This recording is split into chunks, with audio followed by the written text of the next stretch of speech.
When my girlfriend broke up with me last year, I went full MGTOW. I decided that was it. I was done with women for good, or at least for the foreseeable future. I figured I'd buy one of those super realistic sex dolls, you know the ones, made from silicone, hand design, looks like a supermodel, cost an absolute fortune. The perfect solution. It just made so much sense. At the time, Megan, my ex, literally drove me insane with her constant need for reassurances.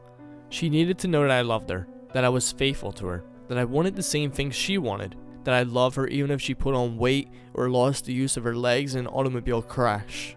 Jesus, every day was a Groundhog Day with that woman. Every day I'd run the full gauntlet of female insecurities. It got to the point that I couldn't stand the sight of her. I couldn't stomach being around her. I couldn't even take the perfume she wore. It was called Velvet Wing. It smelled cheap and desperate. By the time we broke up, by the time she moved on to someone new, I'd figured either a dog or a sex doll would make a far better companion. And you didn't even have to feed a sex doll. Sex dolls don't need reassurances. Sex dolls don't need a shoulder to cry on. I've read about this company somewhere in the Appalachian Mountains called Silent Partners. They specialize in life-size, anatomically correct sex dolls, molded from silicone and thermoplastic elastomer. I checked out their website and it was freaking amazing. The dolls looked so lifelike, I had a hard time believing they weren't real-life models. I browsed the customer reviews section. They were literally calling these dolls industry game changers. I have to say, wrote one reviewer, my doll, Melanie, is so lifelike I still can't believe it. I can almost convince myself I'm in love with her. She's beautiful, sensual, and endlessly receptive. It's better than having a real woman, wrote another.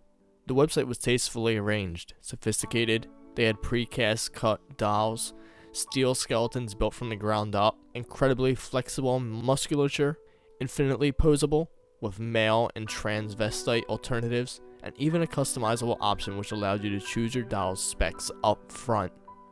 The doll I eventually chose was called Gabrielle.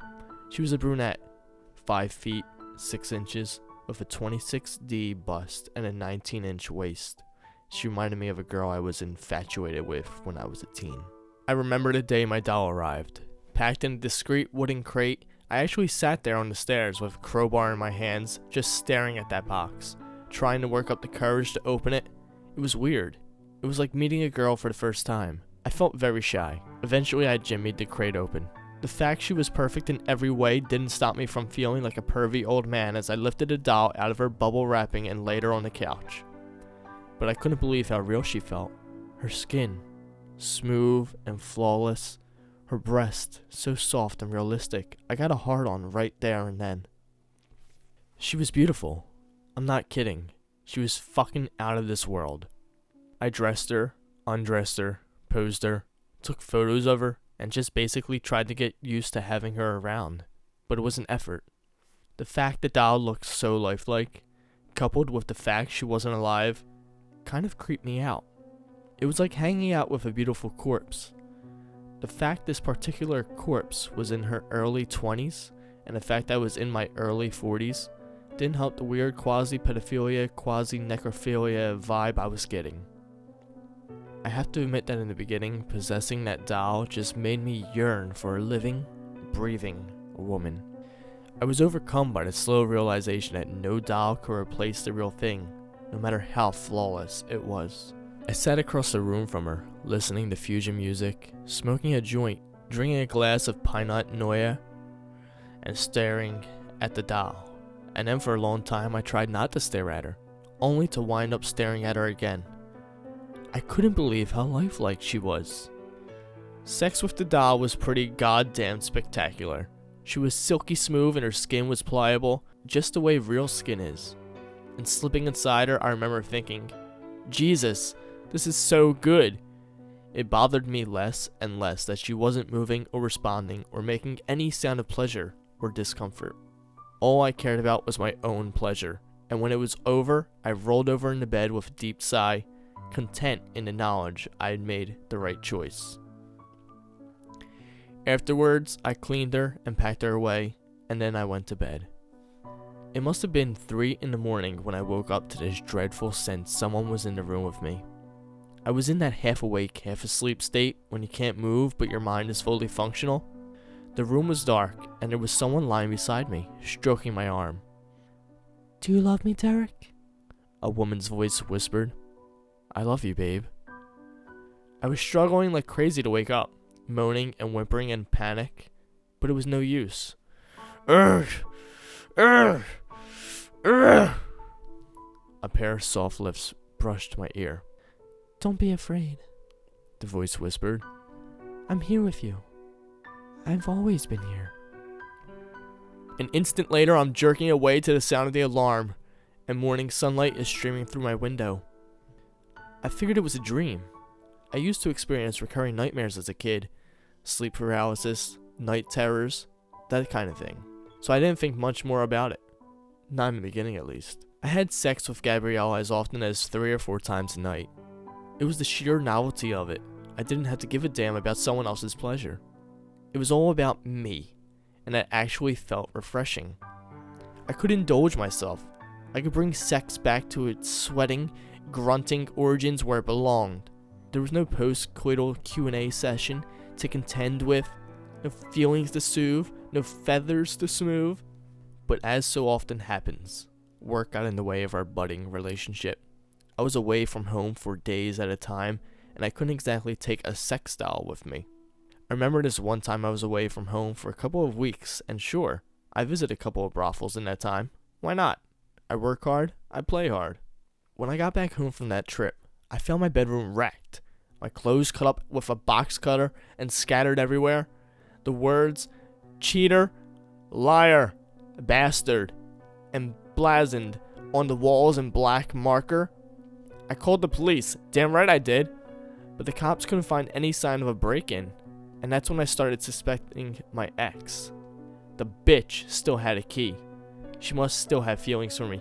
Jesus, what a psycho. My suits, my casual clothes, even my fucking shoes. She totaled everything with the kind of precision only a crazy person is capable of. I got a locksmith to change the locks, and then I made an appointment to have a security system installed. I woke up that night, and once again I was paralyzed. This time I felt hands around my throat, fingers digging into my windpipe, and I was struggling against the sensation of being choked. In the dark of the room, I could make out a female form sitting astride me. Couldn't see her face, but her breath was sweet against my face, and as I fought to free myself from that paralysis, I heard a voice hiss. "Who was she?" My lungs were screaming in agony, my eyes bulging out of their sockets, and I was making this long, thin sound as I tried to suck air into my chest. As I watched, the figure leaned over and whispered in my ear, "You better not be messing around my back, you fucker." Suddenly she was gone, and I was jackknifing out of bed, hitting the light switch in a mad panic, and spinning around, looking for my assailant. The room was empty. I tore through the house, but I was alone.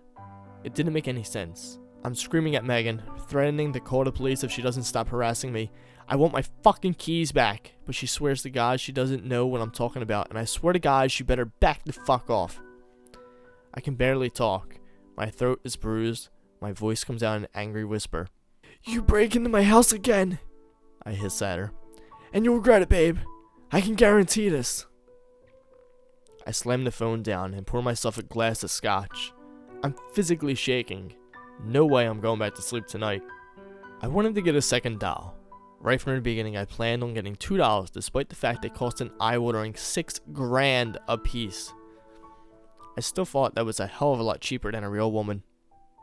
I'd always been partial to the idea of a synthetic menage a choice. I chose a blonde called Symphony. She was 5 feet, 2 inches, 28D, with a 22-inch waist. I thought she'd perfectly complement Gabrielle.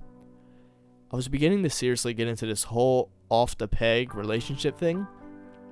I could see myself with an entire closet filled with these things, every race, height, body type, and zero emotional baggage. Or so I thought. When the package arrived 2 weeks later, I didn't waste any time. I made love to both my beauties simultaneously, and I can only describe the experience as blissful. Like something out of a sci-fi porn movie, because in the end, that's all it was. Porn. There were no emotions attached, no feelings, no sense of reciprocal pleasure, nothing but empty, joyless lust. and for the time being, that's all I wanted. I woke up to a series of ear-splitting screams. It sounded like someone was being murdered downstairs. I jumped out of bed, grabbed my baseball bat, and barged out of my room and down the stairs, 3 at a time. I found Symphony in the living room. She'd been torn to pieces, and those pieces scattered all over the place. I felt cold horror as I stared at the doll's decapitated head staring at me from the bottom of the tropical fish tank, her left arm draped over the back of the sofa, her torso lying over by the kitchen door. It looked like some crazy, blood-free crime scene. I knew it was just a doll, but Christ, she looked so real. Every part of her was anatomically correct, and someone had ripped her to pieces. My ex. That was my first thought. The bitch must have sneaked in somehow, taking her anger out on a fucking doll. I went searching for Gabrielle, but she wasn't in her box. Shit, Megan must have taken her. What the hell was wrong with that woman? Was she so insecure that she was threatened by a bunch of sex dolls? I stormed upstairs to get dressed. I planned on heading over to Megan's place to confront her. At that point in time, I was angry enough to fucking throttle her. I froze as soon as I entered the bedroom. The other doll, Gabrielle, was lying on the bed. Someone had posed her so she was sitting up and staring at me. But something felt different. Her eyes were no longer flat and doll-like. Instead, they were filled with an inexplicable malevolence. I literally felt her rage the moment I stepped into the room. She was staring at me. I know that sounds ridiculous, but it's the only way I know of putting it. I started to doubt Megan had been responsible for this. I started to doubt a lot of things right about then. Not the least of them, my sanity. To be on the safe side, I stored the doll down in the basement. I don't know why I did that. I don't know why I put her in the basement. I just felt weird about having her around. I still didn't believe she was sentient. That was a leap of logic I just wasn't ready to take. But the destruction of the second doll, the nightmares, the sense that something wasn't right about Gabrielle, all combined to fuel a growing sense of paranoia. Something was badly wrong. But each night someone slipped into my room and straddled me on the bed, riding me to a muted orgasm, and all through this ordeal I remained paralyzed, unable to repel these assaults, unable to cry out, staring up in horror at the silhouette of a woman as she leaned down and whispered in my ear, "I love you so fucking much." Each morning I'd get up, feeling strangely drained, filled with an exhaustion that would last most of the day. At last I went down into the basement to confront my growing fears. I left the doll Gabrielle lying in the corner, but now she was sitting in a discarded armchair, staring at me as I flicked the light on. The basement was cold. I felt a chill crawl up my spine as I stared down at the doll. Something was different about her. That's when I noticed her belly was swollen. I wondered if this was a reaction to moisture in the air, so I crouched in front of her and placed my hand against her belly. Instantly, I snatched away. I'd felt something kicking inside her. Christ, was the fucking thing pregnant? I almost burst out laughing at the thought, but at the time that chill became a slow wave of horror that rippled through me. The way she was staring at me, the thing was alive. Those eyes were alive. My nerve broke, and I wound up fleeing back upstairs, slamming and locking the basement door after me. I was too embarrassed to seek anyone's help. Besides, what was I going to say? I think my sex doll was possessed, and by the way, she may be pregnant as well. I was going crazy. A rat probably crawled up inside her and was nesting there. That was the kicking sensation I felt. I just had to put it out of my head. What I needed was a real relationship. I'd been spending too much time around these fucking dolls. The nights are the worst. I've started locking my door and keeping the light on, but every time I wake up, the lights are off and the door is wide open, and something is sitting on top of me, rocking back and forth and crooning in a lyrical voice. "He's going to look just like Daddy. Oh, Darhk, I'm so happy. Thank you, darling. I love you so freaking much." I can't move. I can't scream. I'm so fucking scared. I'm trying to put things together in my head, but none of the pieces fit. They're not dolls. There's some kind of life form masquerading as dolls. Maybe alien? Maybe demonic? They're more perfect versions of ourselves. This is how they're going to take over. One lonely bachelor at a time. I want to drag that thing out of the basement and set fire to it in the backyard. $6,000 up in smoke. But I don't fucking care. I just want it out of my life. But I don't want to go back into the basement. I'm too scared of what I might see. A crate arrived 2 weeks later. It was identical to the ones my dolls arrived in, so I assumed it was from the same company. I didn't order anything from them, so I refused to sign for it. The delivery man shrugged and took the crate away with him. But when I came downstairs a couple of hours later, the crate was sitting in the middle of my living room. That freaked me out. I called up the doll company, but they weren't responding. I called up the delivery company, but after 3 attempts, I realized the number for the delivery company was the same number for the doll company. I put the phone down and sat staring at the crate. It took me a long time to work up the courage, but eventually I jimmied it open. There was a male doll nesting inside. I pulled it out of its bubble wrapping and sat staring at it.